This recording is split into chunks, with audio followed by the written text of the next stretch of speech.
Tell me your dreams, I'm listening.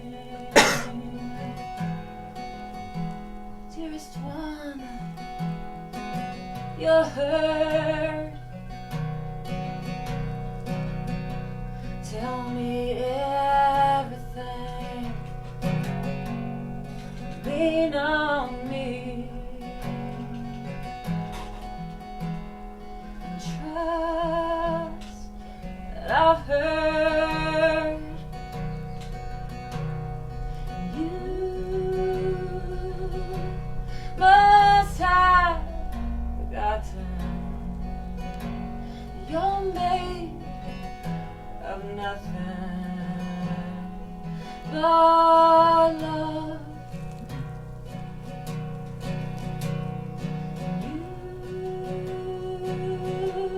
We're just mistaken, 'cause it's all forgiven in this love.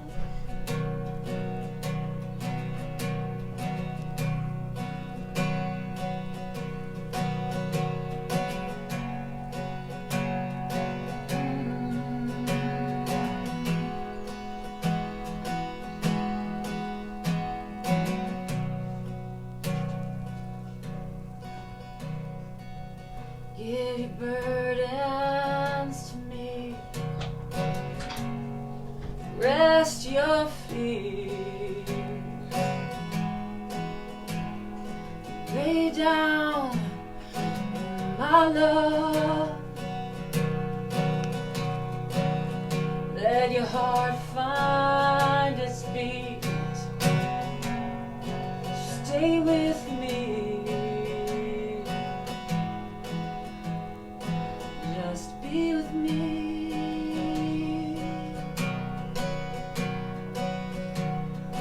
You must have forgotten you're made of nothing but love.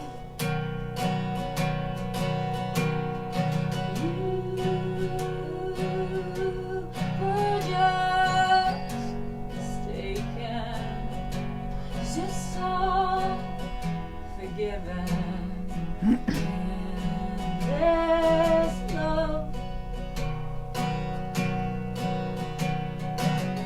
There is no gap between us, nothing can separate us. Well, I do not live outside you, go inside, be still, I'll be there.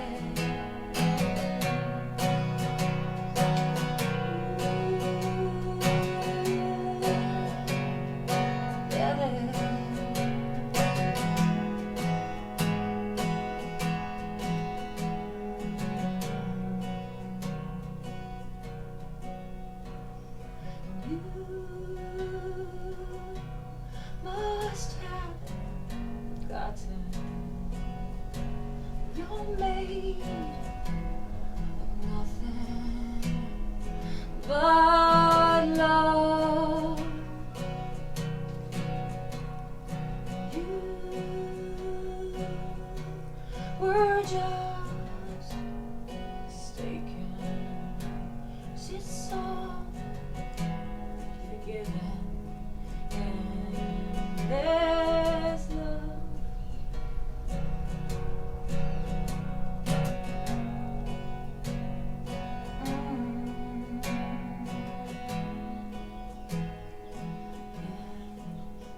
This love. You know, I think it was a few days ago that I asked Ricki to play here, and I didn't, and nor do I ever know until the morning or the night before of what the Spirit wants us to all join about. And in that line, you have forgotten that you're made of nothing but love, is what this gathering is about. And it's really about the holy relationship and What does that even mean?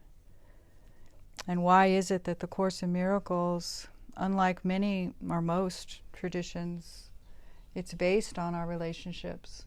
It's actually said that our way would be different now. Our way would be given in relationship, that this would be our pathway, actually, is through the power of the mirror of the relationships that we have. And so I love the setup of even, not knowing, this song is being played, and I just want to point it out because everything supports us. Everything supports us and is here to live, to truly love us so that we can live beautiful lives with the Spirit and with each other, and the Spirit within each other. And so it's a very profound experience when you put purpose as your goal within your relationships. And in this world, and living in the world as long as we all have, we know what it's like to be in relationships that are based on the conditioning and the programming of our growing up. I don't think any of us were raised by enlightened parents, and so we were really brought up to protect, to hide, to manipulate, to feel safe, and to protect. And what is it that we're protecting? Well, as we learn more and more of what the Course is saying, we're literally protecting a mistaken identity. And that mistaken identity, of course, is projected out from the tiny mad idea into this whole seeming thing called a lifetime. And so because we're all here, and it feels so beautiful to start to go deeper into these relationships, and I know that as soon as purpose is put out front, things can get a little uncomfortable. And so you hear all these great ideas and these fantasies about what holy relationship is, and but once the purpose has been decided to do something different than what we're used to, then things can heat up, and that's necessary for the healing, because we've lived our lives for so long trying to please others so that they will love us. That's a very, very deep wound inside of us, is that we feel like we have to give something in order to get love. We feel like we have to prove ourselves in some way to just show up and be in somebody's presence. And so this is a very deep topic today, and I feel like it's an appropriate one because the undefined community is coming together in deeper and deeper ways, and people are finding each other and living together, and there's different little constellations happening. And I will tell you that those constellations and those relationships need support, because without the deep, deep mind training, which is what happens when you put purpose first, as you start to develop this deeper experience of training the mind, because without mind training and without forgiveness, you're still lost. Without mind training, you will still be lost. There's no way that a wild, mistaken identity will ever take you home without some type of mind training, without some mindfulness training. And that's what Jesus says. This is a course in mind training, okay? It's a course in mind training, and it's a course that takes us home through the power of our relationships. And so this is the opportunity that we have, and this is what I feel so inspired about, and I know that many of you do too, because I've spoken with many of you that, and it all sounds all well and fine until you start to do it. And when you start to do it, then you think, because you feel inspired to do it, right? You feel inspired, like, okay, I want to start to explore relationships in a deeper way so that I can heal, and I want to gather my mighty companions around me, and that's what Jesus says in the Course. At a certain point, you won't go alone. You will gather mighty companions around you. And now I look around this room and I see nothing but this power of this prayer that everybody has to be happy. It's really about happiness. We won't get too altruistic in these high ideas of enlightenment or awakening. They're very convoluted, and they're filled with concepts. So I think everybody can understand happiness. And the happiness that Jesus is talking about is a true and abiding and a peaceful happiness, a creative happiness. And so as we come together, and I know that many people, including myself, I think most of us are in some type of a transition. Okay, and transitions, I learned when I went into community, were really difficult for me. I really liked sameness. I really liked everything feeling consistent. And so when every other day, David would would rip the foundation of what I believed was consistent out from underneath my feet. And I used to feel so much anger and upset and confusion because I would be heading in one direction and then the next minute I would be heading in another. I moved bedrooms countless times. I moved countries, states, everything. It was just this constant kind of removal of any kind of safety or security in the world. And then I realized that this is what we call the transitions. And the transitions, when your mind isn't trained, can be very, very difficult because it feels unsettling, right? The ego doesn't like to be poked. It doesn't like to be moved around. It likes sameness. It likes its preferences. It likes its comforts. And preferences are judgments. It doesn't matter what bed you're sleeping on or if you're sitting on the floor or if you certain things to eat. Preferences are judgments in the mind, and as long as we have judgments in the mind, we won't be happy. And that's what forgiveness is for. Forgiveness brings us to a mind without judgment, a mind without preferences. And so it's little by little, it's a slowly evolving curriculum because it's so foreign to what we've been brought up with that we need to have these relationships and these transitions so that we can begin to see that whatever we are not comfortable with and whatever we are feeling triggered by is our opportunity to practice forgiveness. And the mind training is simply putting that first so that your default is not a reaction anymore. Your default is, let me step back and see what's here for me. Let me step back and in this pause. And I'm telling you, it's just a gentle pause for a moment because we are programmed reaction machines. Somebody says this, I say this back. Without even thinking, we have been programmed to react.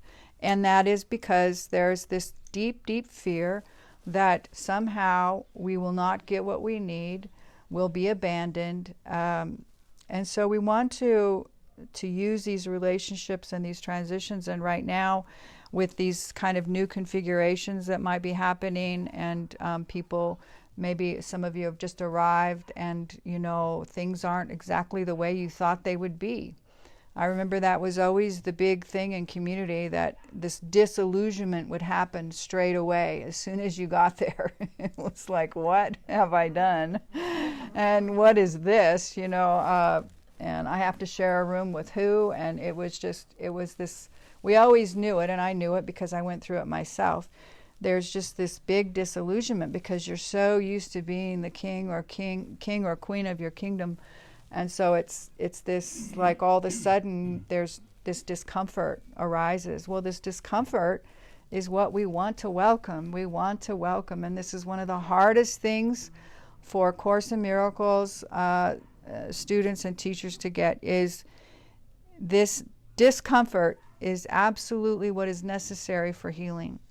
And if you're not willing to be uncomfortable, then you need to go get a book like, The Secret or something else that will focus your mind on something completely different than the Course in Miracles. But if the Course in Miracles has chosen you and you've said yes to it, and, of course, it's always that real honeymoon relationship with it at first, but we have to do the work in order to pass through the mind field of our programming and the beliefs, those deep-seated beliefs. Now, I know that everybody in this room knows this. So this opportunity that we have in this undefined community of coming together in different configurations and maybe feeling sparks with certain ones, those sparks are important because when you feel that draw towards somebody, it's very important to explore that, because it means that there's something there for you to perhaps join on. It's like we're letting go of these apprehensions to call out to somebody or to post something on the Facebook page and say, hey, I'd like to get together or whatever. I saw that that's being used this week and it's beautiful. So these transitions can be very, very disorienting. But if we know that this disorientation is necessary, which Jesus says, there can be extreme disorientation on this path. And every time there's a disappointment or an upset, that is the opportunity to have what you say you want. Now, most people say they want to wake up and they want to practice the Course, but you really have to see where you don't want it, because most of the mind does not want what the Course has to offer. It's the truth. That's the truth in the egoic mind, is you really don't want to wake up. And as you work deeper and deeper with forgiveness, you can feel the resistance that's present when you're in some type of a conflict. And, you know, we've been trained our whole life to feel good at all costs, to avoid conflict, and to people please if necessary, so that the other person can be happy, so that you can feel good. And when really you're just suppressing that tiny mad idea deeper and deeper into the subconscious. And what we want to do is we want to allow it to come. And this is the part where a lot of people bail. So I wanted to read just this short part in this amazing book. It's David's latest book. It's This Moment Is Your Miracle. And I just opened it randomly this morning, and of course it landed on holy relationship. And so I'm just going to read this first little part, but I want you to really close your eyes and take this in, because this is really what seems to be what everybody's prayer is, what seems to be what everybody is feeling right now, is just wanting this deeper connection. And so let me just share this with you. Finding yourself on earth comes with the belief that you could leave God and exist in a far, far land that's very strange and very different than home, capital H. You may feel at times like you are caught in no man's land. You are just in between. You're in betwixt in this transformation, and it does not feel stable. It doesn't feel consistent. It doesn't feel harmonious. It feels stirred up, like there's a great sorting out going on, and you are smack dab in the middle of the sorting. That's when you're grateful to have a companion or a partner, and you can say, here we go, another day of this healing process. Let's commit to purpose, and we'll be ready for whatever is coming our way, which I thought was a beautiful line.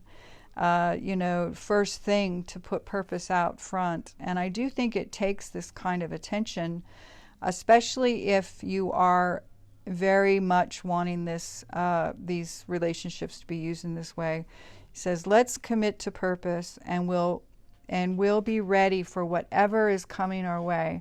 Right then, as you've joined together, it's almost like, okay, we're set. At least we can hold hands during the bumpy parts.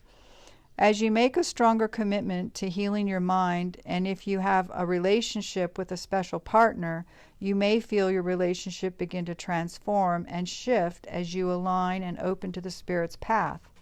The relationship is basically leaving its former goal, maybe of gratification for a higher goal of peace of mind.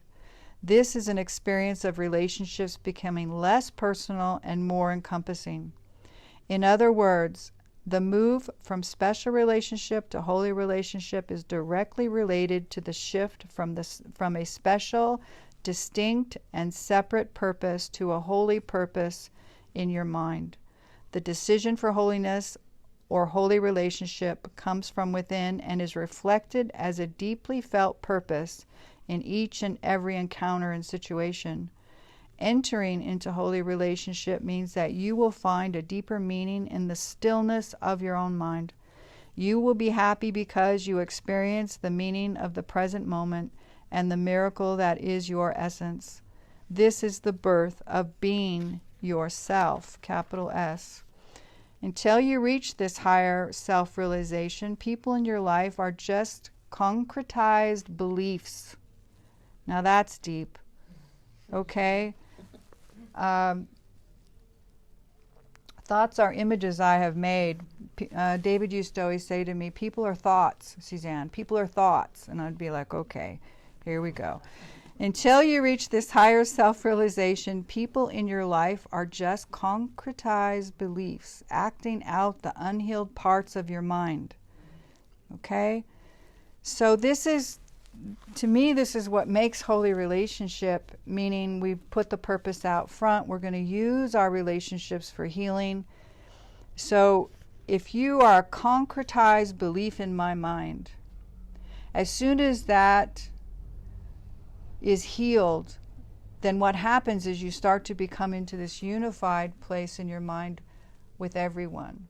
You start to be in true relationship, which is just presence of who you are, and you're able to see that Christ in each other. You know, saying I want to see the Christ in you, it's really useless until you really start to go in deeply and start unhinging these beliefs about how you actually feel about your brother. This is why you need supportive friends and holy companions. As you move forward after a lot of inner work and clearing, you move toward holy relationship. From there, you will begin to draw forth more and more witnesses to your healed mind and to the growing love in your own heart. You will attract vibrational connections. Imagine partnering with someone or a group of people who, after you pour your heart out, simply say, "What do you want?" Imagine if you asked for help or advice and they simply focused you back to the desire of your heart rather than giving you their opinions on what you should do. This is the same as saying, I love you, I totally, unconditionally love you. Now what do you want? I loved you before your decision, I will love you after your decision. It's really a beautiful expression of love when you have the strength and confidence to allow someone to be who they are. So I feel like this is really the purpose. And you know, the Course in Miracles is pretty direct. It's actually a pretty direct pathway. And to constantly be in relationships that are not fulfilling, that feel like you are looping around in the same, maybe a different face on the person, but you're looping around and feeling the same, having the same experience. And it's not really feeling like it's growing and expanding. And so we have this opportunity to always put the purpose out front. If we don't put the purpose out front, you'll just get more of the same. It's, you know, it's tragic in time, but in eternity it's not really relevant. But if we really are tired and we really want this inspiration and this self, like the Course says, the self will tell you of itself as you forgive, because every time you choose the miracle of forgiveness, then something starts to ignite in your heart. And that's the beauty of forgiveness, is it's experiential. It's not some conceptual thing in your mind that you're doing.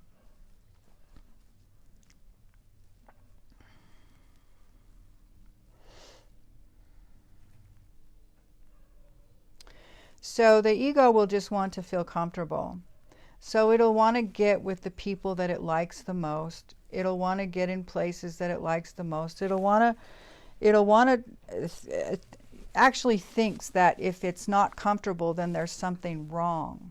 And this is a big one. If you're not comfortable, there's something wrong and you must adjust something on the screen.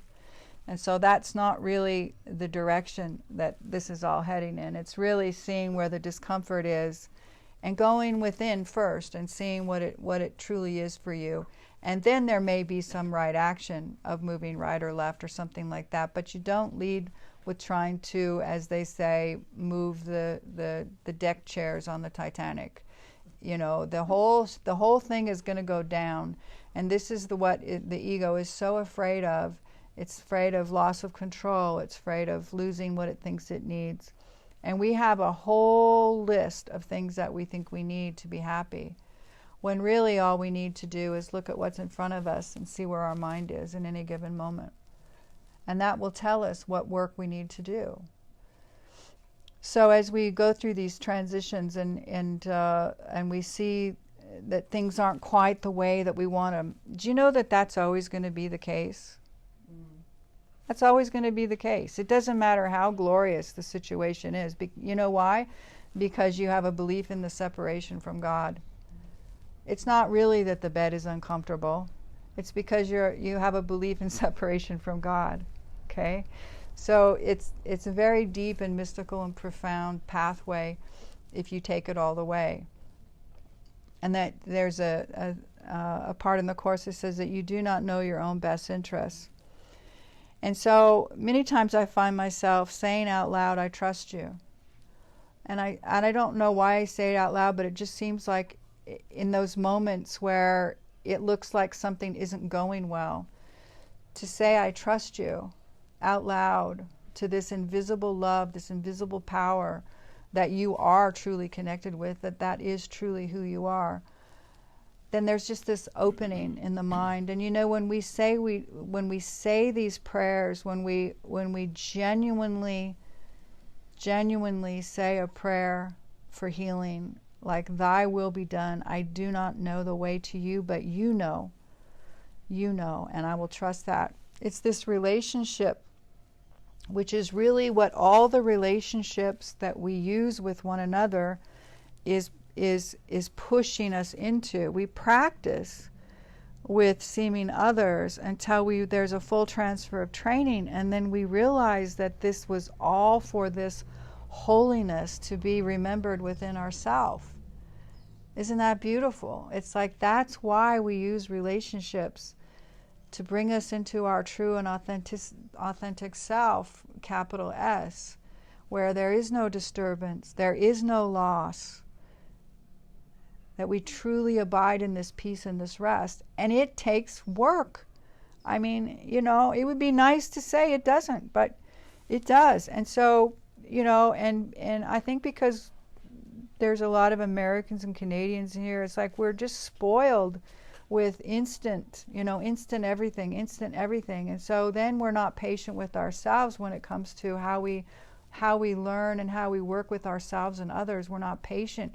And then if we're upset about something, we think there's something wrong. If there's nothing else that you remember from today, please remember that there is nothing ever wrong.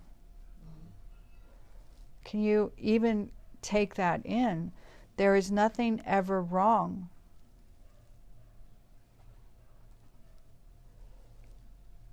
It's innocence underneath all of the layers of conditioning wanting to come through.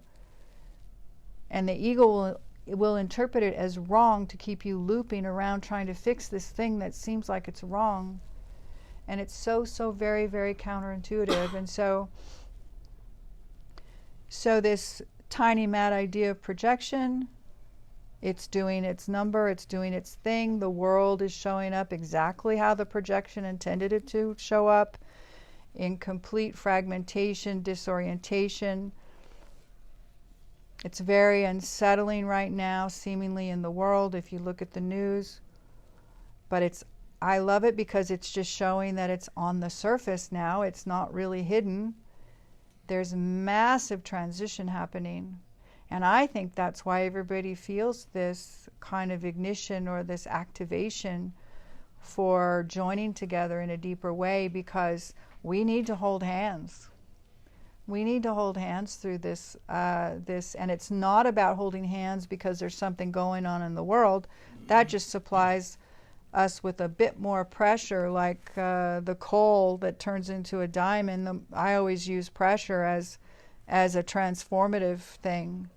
It's not a bad thing, and you know, it's just pushing. It's almost like everything that we're witnessing in the world is pushing us towards this deepening of this diamond within. And it takes a lot of pressure sometimes. And that's why when the ego starts getting, poked a little bit and pressure put on it, it's this movement of, it's like alchemy from the base metal to gold.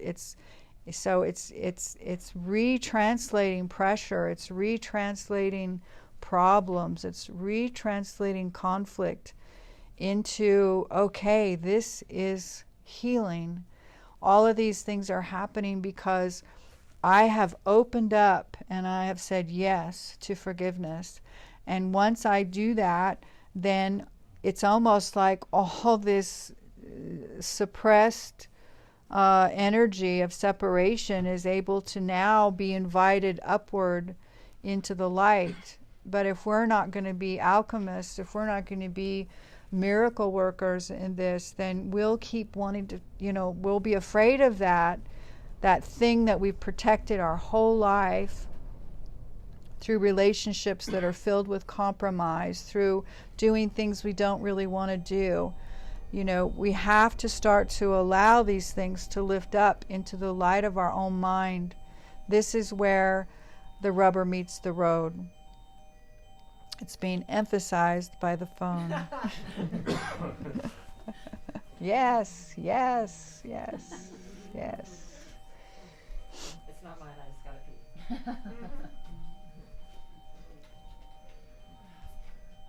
Nobody knows whose phone Nobody's it gonna is? claim it. It's okay, just let it go. Just let solved almost, eh? yeah, just let it be. It's fine. It's fine. It's fine. This is the thing. Unless it's like, unless it's easy, like just let's use the phone for example. There's no intrusion in my mind about the phone, okay? If it was easy to reach over and turn off, then we would do it. But it's not. We don't know where it is, So we just these are the things where we just go with it. Because really, what is the intrusion?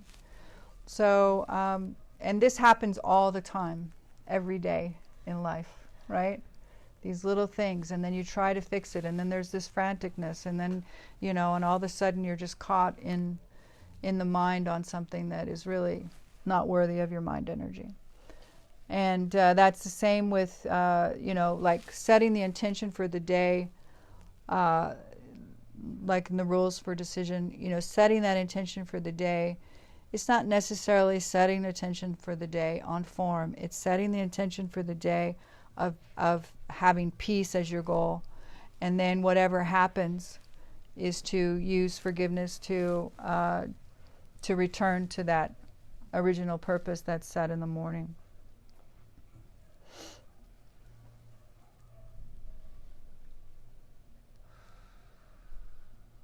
So I want to go as deep as I can into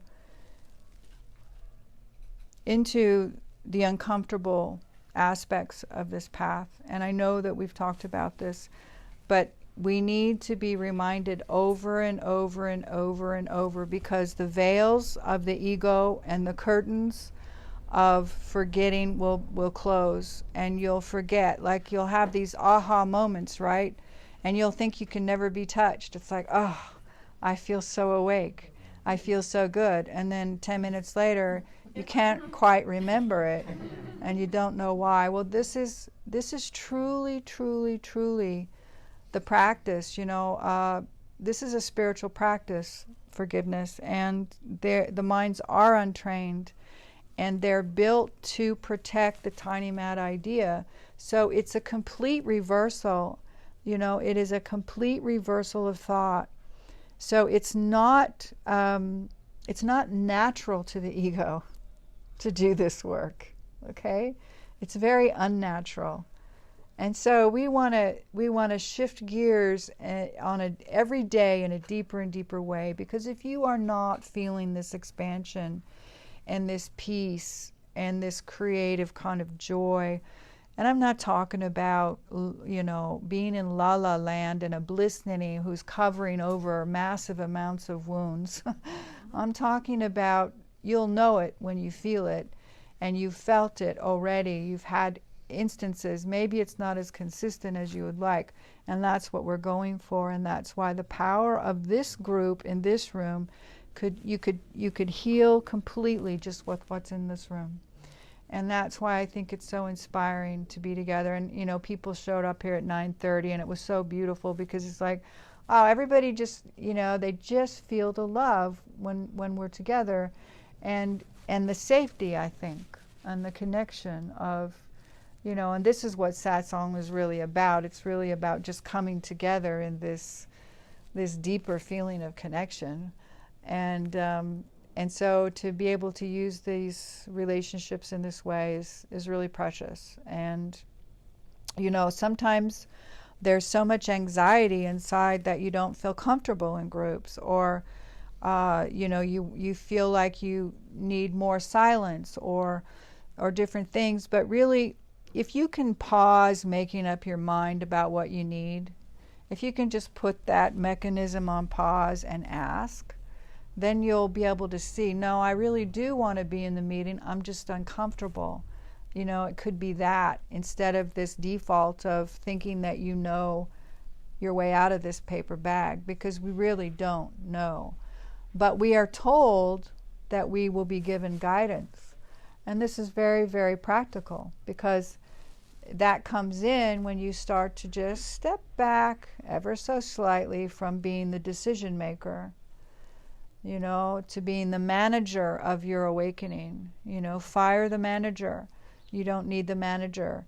You really need this open-minded communication and communion with the Holy Spirit. Call it what you will. It's the bridge. It's the part of the mind that remembers. The Holy Spirit is simply the part of your mind that remembers the truth. And so we want to shift as much as possible. And what happens, what brings that on really a lot more quickly, is actually paying attention to it. Not just reading the words in a book, but paying it, okay, there's a power within me that I'm actually connected to. Okay, so what does that mean? Well, just pause and pray. Prayer is the medium of the miracle. So use the prayer. If we don't have this relationship as a focus, and maybe you don't really believe it's really real, but if you're here and you're listening, then maybe this is an invitation from that part of your mind saying, please lean on me more. Stop with your preconceived ideas and your programming, because the programming is built out of fear, and we're changing from the fear to the love. And that love takes nurturing. It takes time to be with that experience of perhaps just a few minutes of quiet, or just a brief stepping back and asking, what is the best thing for me in this moment that will bring me closer to you?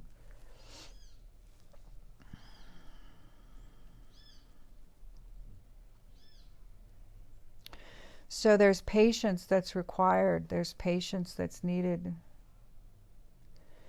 Because we're so hard on ourselves through this process. Because at the foundation of the ego is a feeling of not being good enough. And will never ever be validated. And it will never be validated, you guys. The ego will never be validated. Because it's not true. And only truth can be validated. And so what the ego does is it runs around and it looks for validation. Just tell me I'm okay. Tell me I'm okay. And God will never validate the illusion. Spirit will never validate the illusion. But who you are is truth. Who we are is love. And that is worthy of validation. And so as we recognize what's valueless and we start to let go of it, and what's valueless is anything that feels like it's contracting our heart. That is a belief that needs to be questioned. Or thinking things need to be a certain way. That's stressful.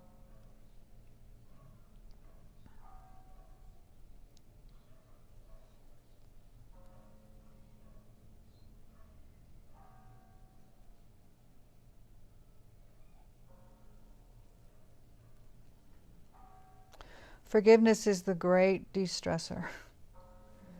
It just allows all things to be exactly as they are. There's an allowance for things to be exactly as they are. It doesn't mean that you condone something that's happening that is not resonating in your heart, it just means that you don't need to judge it. You can just say, this I'm feeling to go in this direction. Now this is a very slippery slope, because when the ego feels uncomfortable, it just wants to run. So that's why mighty companions are helpful and ones that have taken a few steps before, because they're not invested, so they can help you see when it is that you're running, or when it is that it's a real beautiful decision to just say, this no longer serves. Okay.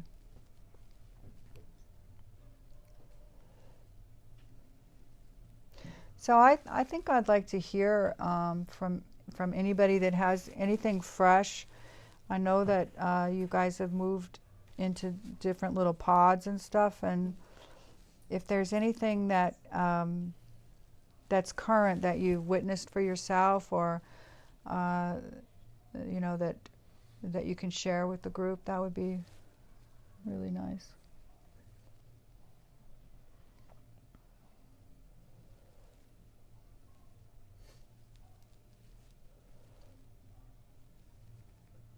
I'd like to share. Mm-hmm. Hello, everybody. I don't know everybody, but I'm getting to know everybody.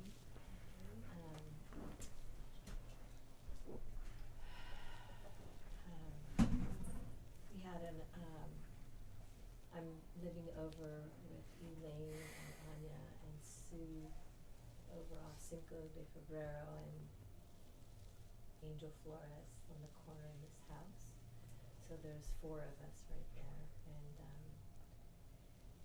and then we had Anya and Elaine offered their space for an expression session the other day, which was my very first one with Mighty Companions, studying the course of the same purpose, and it was just it was wonderful,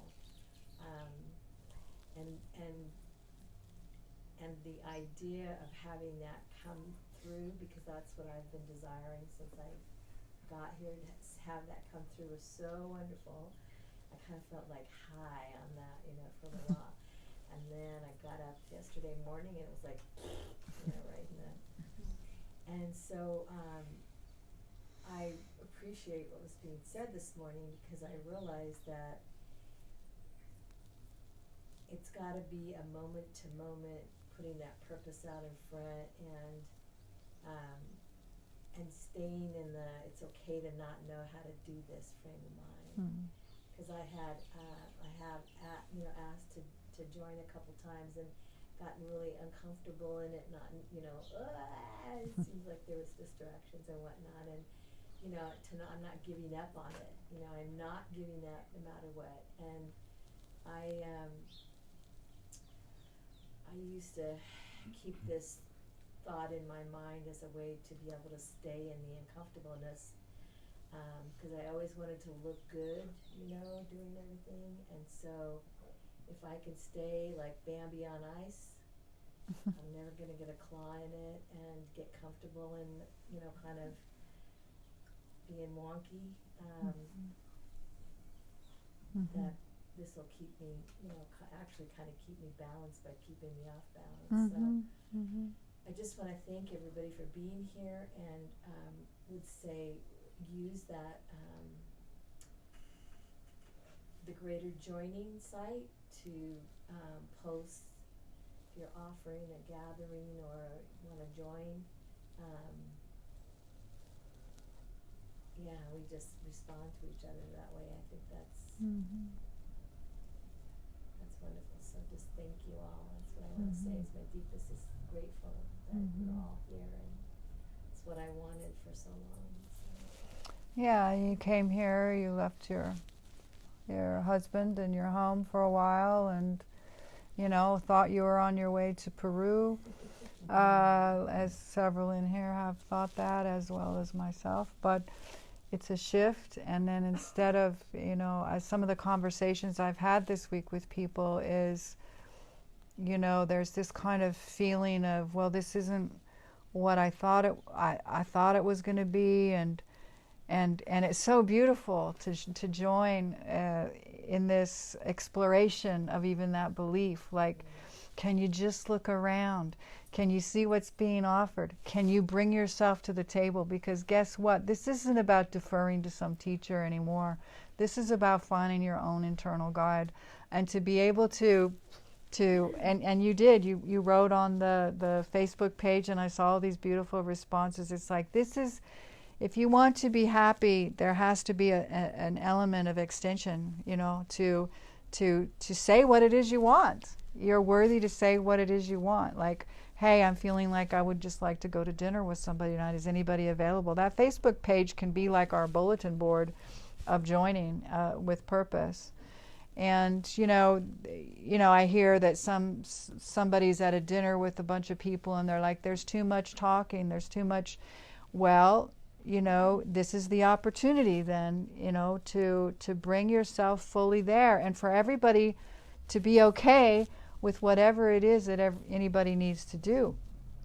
So what if you're at a table out to dinner here in Aihiheek, and there's just a lot of mindless chit-chat going on? What if that's going on and somebody has the courage to say, you know what, I'd really like to talk about what's going on for me today. I really want to come together, you know, to heal more deeply, and then watch everybody, you know, whatever. But this is where the juiciness is, because we have to learn how to sit still with our own thoughts and judgments. And it doesn't mean you need to say anything at all, but you can certainly watch your own mind and because you don't want to be uncomfortable. That's the ego's biggest thing. It just doesn't want to feel uncomfortable, and it doesn't want to feel wrong. You know, it wants to feel like everything, if you're okay, then I'm okay, and then I can relax. And we're kind of going in the opposite direction of that. And it doesn't mean that there isn't light-hearted conversations and things, but you can feel it for yourself if it starts to spin out into something that's completely meaningless. And that's the thing. Do you want your relationships for that kind of distraction? Then you call and say, you know what, I just want to go out, have a few drinks, and get distracted. Does anybody want to go with me? And then at least you know that you're going out, and that's what you're going to get, and that's, you know, that's okay. That's okay. So it's not one or the other. We don't need to get tied up into a box, okay? But let's be honest about what we want in that moment. Let's be honest, because you know what? Somebody could be sitting at that table, that they're sitting at that table because that group was brought together because you each had a gift for each other, and it was missed because somebody didn't have the courage to say, I really need to talk right now about this, or whatever. You know what I'm saying?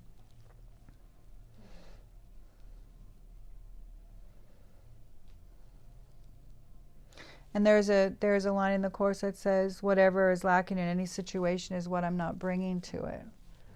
You know, you have to bring your beautiful heart. You have to bring it. You have to bring your worries, your concerns, your love, your joy. There's people here that are feeling so much love, they just want to run around and hug people. You know? And it's okay to say, I don't actually feel to be hugged. You know, this isn't about coalescing into some strange thing where it's really about being honest. But you know, we don't know how to be honest. We've been programmed to lie. And so this is the opportunity. Like if somebody comes to you and they're like, oh, you know, I would just love to hug you. Is that okay? And you're like, no, that's not okay. Isn't that beautiful? The one that wants to hug and give love, it's not about physicality. The one that's resistant and doesn't want it, or just, it's not even resistance, it's where their mind is, and they don't want that interaction.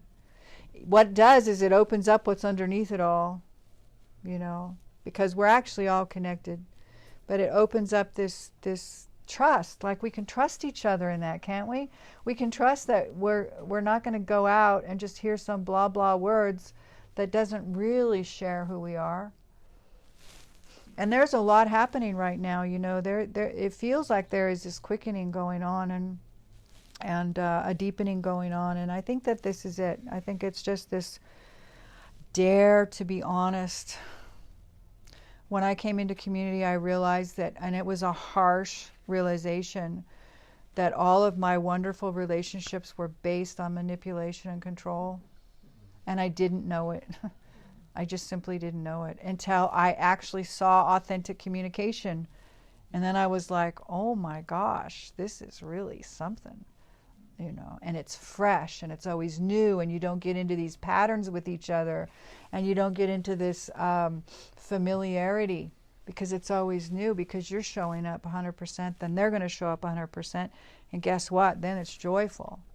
It doesn't matter if there's something distressful happening, but if we know that we're there together in purpose to go to this deeper, true connection, we're dealing with the faults. We're letting go of the faults. And there is this, I don't know, this, I don't know what the word is, this attraction to the faults, because we're comfortable with that. You know, we're not comfortable being at a table where somebody might just say, you guys, I'm really feeling like I need to talk about how much, you know, I have on my heart right now, you know. Even in silence, in many of the silent retreats and coming together and just having a meal in silence, it's very uncomfortable for people. To be in an elevator with another person, it's uncomfortable, you know. Well, we want divine comfort. We want to feel comfortable all the time. Right now, in this room, if you don't feel comfortable, if there's something inside of you that feels uneasy, then, you know, this moment matters. The name of this book is, what is it? This Moment is Your Miracle. Please don't disregard those feelings, but work with them silently in your mind. Or speak right up and say, I don't feel comfortable. But, you know, don't dismiss this discomfort, because this discomfort is really wanting to come through so that it can come into the love, so that it can feel this divine comfort, and you'll feel at home wherever you are. And this is where it's all headed. So let's use each other. You're not supposed to use people. We're going to use each other in the highest way. We're going to use each other to remember that we are this divinity, that we are this love, and that, you know what, we all want the same thing. We all want to love and be loved. We want to feel that connection. Now, that's not a horizontal, I'll please you and you please me and then we'll feel good. That's just a counterfeit. It's a cheap counterfeit. We ask for far too little. Let's rise up together. Let's be together in authenticity and dare to tell the truth. And I know it's hard. I remember how difficult it was for me just to say what was on my mind. Like to say no. Just to say no. How hard is it just to say no to somebody who asks you for something? Well, guess what? You can say no. Everybody in this group can say no to each other. No, I'm not feeling that. Or no, and I don't even know why. It's just a no. You know, let's give each other permission. Let's have some shared agreements that we can tell the truth. And this is what will undo the personal self-concept very quickly, because you'll feel hit. Oh, they said no. Why? Don't they like me? And then it'll spin out this story. And it's like, no, it's just a no. You know? So let's amp up the authentic, like, really, what am I actually feeling about this invitation? Do you go places that you don't feel like going because somebody asked you? And it could be that you just don't want to miss out on something, but it's really not guided. It's like, you know, these are the things. You're worthy of these kinds of conversations in your own mind with the truth of who you are. Like, what is it really? You know? And also these transitions. I want to talk, just in closing, I just want to talk a little bit about transition again, because Willow and Laverne and we've been very, very tightly joined for the last over a year. And we've been on this big mission and travel and retreats and deep work. And then in the last couple of months, there's been this, we could feel it, there's this transition starting to happen. Now, our year and several months together has been nothing but an amazing, incredible experience with healing with each other, with being guided, with being lifted up, and being carried by the Spirit. Now, if we hang on to that, then we're not going to be able to open up to what's coming, okay? So we had a joining, I don't know, a week or so, or 2 weeks ago, I don't remember what it was. Well, we just toasted to the last year and several months that we've had together. And now we're open to letting these relationships be used with other people, with different situations, with other callings. Now, because it was so good, if there wasn't the mind training there, it would want to hang on to it. Now, what are we going to do next together? You know, no, we got to stay together because that's where the power is, you know. And sometimes that's the truth. Sometimes we have to say that and come back in together because the relationships aren't maximized for whatever it was that they were extending and receiving. So I think that that's important too, to note that, you know, nothing lasts in this world. Nothing. The only thing that lasts is purpose. And what happens with purpose is it morphs. It's the purpose doesn't morph, but the means given for the deepening in that purpose, they do morph, and they change, and they take you higher. It expands your mind past the personal self-concept. So we've said namaste together with great gratitude, and we've let go so that we can expand into whatever it is that's now calling us. And so this is very important. Sometimes we hang on to situations, we hang on to people because it felt so good for so long, right? And we don't want to let go of it. But if we make that decision, then we rob ourselves of the expansion, the true expansion. And I know this might be a silly little story about it, but I had this cat, and his name was Rocco. He's a big Maine Coon cat, and he was beautiful, and I loved him so much. We were like, he would go for walks with me. He was like a dog, and I had him for several years, and he was really truly my love. And he got picked up one night by an owl, and I thought, I'll never have another cat like that. That cat was beyond, right? It was like the best cat ever on the planet. And then one day my mom called me and she says, hey, we have this cat that showed up over here. And I went straight to my preferences. Well, what does he look like? He's orange. Oh, I don't like orange cats. You know? So he was like half dead. So they bring him over, and he sat next to me. He just sat right next to me, and he looked up at me, and I just felt this whoosh of like, this cat is so grateful. Like, I could see it in his eyes. And that cat became like the most amazing cat ever, right? And, you know, he ended up losing one eye and all kinds of stuff we went through together. Right down to being the little character in the dream of when I was leaving everything, including my animals, and trying to place them in other places. Right down to the night before I'm in Ohio, he's in Utah, and they're saying we're going to have to take Opie to the vet, to the pound, if he's not placed, because they had to leave because the weather was so bad.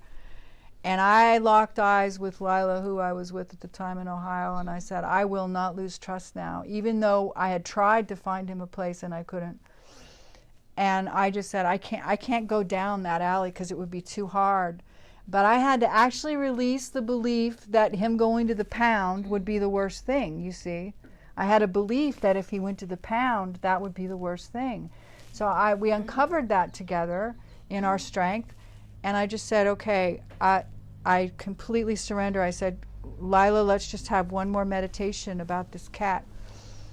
And man, just like that, this name came into my mind that I hadn't thought of for years. And I called him. He lived probably 2 miles away, and he came and got the cats. And his place was called Angel Haven. And he was this mystic that lived out in the woods. And Opie was losing his eyesight, so he couldn't be around, you know, a lot of action. So he had this little place, and so it's like, I don't know why I was telling that story, but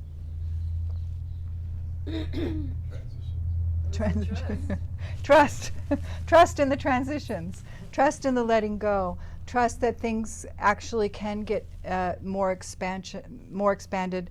Every single thing that I seemingly, like my animals, they all found They were much better without me. Honestly, this is how it goes. But I had to trust. I had to trust that the Spirit's going to pick it up and make it even better. We always think it's going to be worse. Why can't we think, oh, wow, this is going to be interesting to see how the Spirit will show me how this is going to go. Instead of feeling like it's against you, let's be pronoia instead of paranoia. It's for us. It's for us. Everything is for us, and it's the truth. Everything is for us. Everything is here to walk us home in such a gentle way. Yes, the ego's going to kick. It's going to scream. It's going to fight. It's going to tell you that it's wrong, but it's not the truth. And I think the quicker, you guys, and the quicker you can clear your mind and your heart, do it. Don't go overnight with something that you don't need to be up in the night about. You know, you reach out. It could be a phone call. It could be whatever it is. But I'm telling you, if you reach out, it's a gift to somebody that's going to answer the call. These are the gifts, because we all want to love each other, and we all want to stand up for the truth together. So please have the courage to reach out. Do not grind through things on your own. You don't need to. You know, that's just self-abuse right there. Especially when you look around and it's like, wow, you know, there's not one person here that I wouldn't feel good about calling. So, yeah. Can I just ask if you'd be willing to read the last paragraph in the Trust chapter of David's book, because we had it in a group yesterday and it was so beautiful. It's just like... Yeah, I'll let you do that, and we'll take... Yeah. Yes. Okay, so I just returned... Hang on one second. Sure. What we'll do is we'll close with that, okay? But we'll... This is perfect. I just returned last Friday, so at peace and happy to be with everyone I know, and even those that I don't really know yet. This meeting is somewhat of a miracle for me. Mm-hmm. I spent the last 5 months in the States with a very large family, and at the very end of my stay, I was working really very much on holy relationship, because several of my relationships with my children were cracked wide open, and I thought, oh my God, they hate me. Mm-hmm. And a lot of venting was going on towards me, and I just was hurt, of course.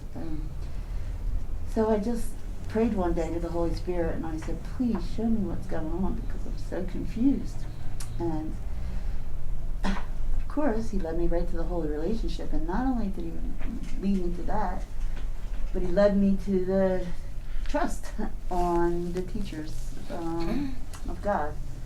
And in that, one of the paragraphs, it said, you need to recognize your relationship and know what your relationships are for. And all of a sudden it was like a bolt of lightning. And I realized, yeah, now it's time to change all those special relationships that I have with my children into holy relationships. And the next day, which I had been praying when I wanted to come back, and I kept praying, when am I allowed to go back? And the next day, I woke up and I heard a voice say to me, it's time to go back. Mm-hmm. Book your flight. And I did. And of course, my children were like, what? What do you mean you're going back next week? Mm-hmm. But yes, so I just want to thank you for your topic that was random. Yeah. Because it wasn't random No, at all. never. It was like a miracle for me. Mm-hmm. Thank Because you. now I truly understand, and I'm so happy. Thank you. And you bring up a good point. You know, forgiveness is always in the present moment. So your children or your partners or your mother or father that you have grievances with, they will show up. It won't be perhaps them, but they will show up in your brothers and sisters. They will show themselves back up, because it's just a belief in your mind. So you can forgive some of the same triggers that will come up with each other, because they're triggers from the past. But they're just looping around, because it's really about a present decision. So you will have a new family. You will have perhaps some of those things that are left unhealed with seeming them be healed here, because it's impossible to think that you have to heal with the particular person that the grievance is with. What if they're dead? you know.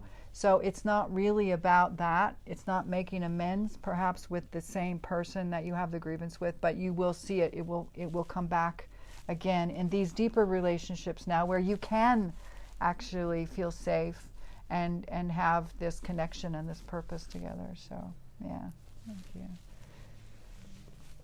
So, Sue, you want to, Elaine, can you speak up a little bit? Yeah. So it's from the book This Moment Is Your Miracle, chapter 7, Trust, and it's the last paragraph. You're going to have to really loud speak. Yeah. Okay. Shall I do it? Yes, you should. With your glasses. You won't be able to see them like that. Maybe stand up. Can you hear if I say it like that? Yep. There she is. Okay. Yeah, there you are. Come on. So, accepting everything with the Holy Spirit in your mind allows everything to be used for peace and healing. You will realize that you are not able to judge which activities and relationships are most helpful for your opening to the present. You no longer wish to play the game of pick and choose. When you trust and accept that your whole life is being given by the Holy Spirit, you enter into such receptivity and flow that you see everything as perfect support as given just for you. That's beautiful. Thank you. I like that you had to say that really loud. It's like, hear me well, oh children. Pete, I'm just going to ask you gently to sing a song for us, and we could be role playing right now of you saying no to me, or yes. I'll play the role of just saying yeah. Thank Are you. you sure? Okay, cool. I'll just get up. Oh, I wish I don't. Darn it. Pick. You want my life?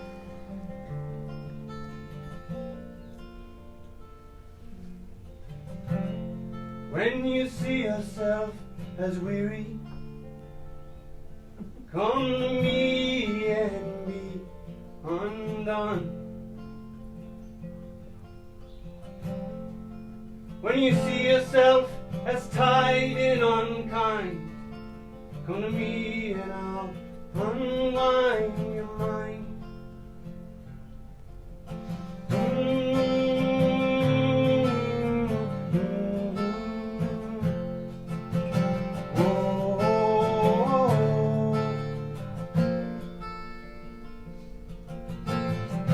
I am a brother you can lean on when you find yourself in need, when all your private thoughts get heavy, when your heart begins to bleed. I am your sister, I am your mother, and I am your father and child. Let yourself fall into this oneness and unwind your mind. Unwind your mind. Unwind your mind. Unwind your mind. You already are what you're looking for. You don't have to fix yourself anymore. Just unwind.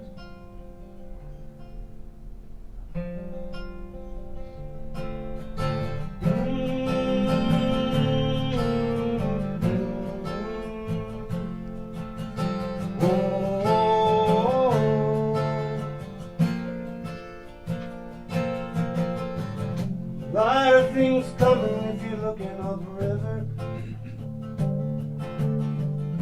Might make you wish you could leave the stream. But my brother, have faith, he will be delivered. If you just let go what you think it all means,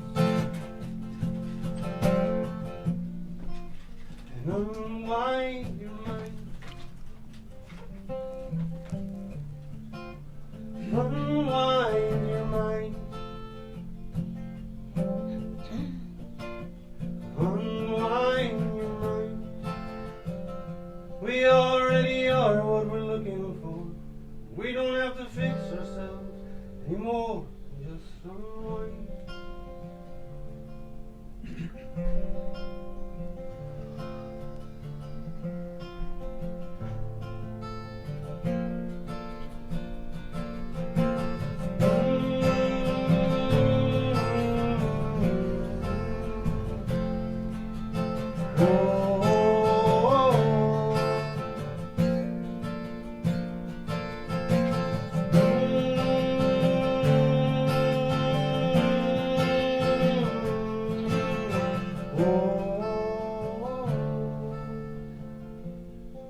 I'd like us all just to really feel the power that's here, and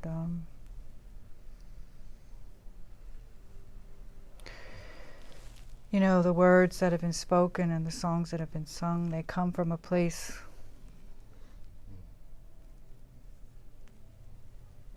they come from a deep place, and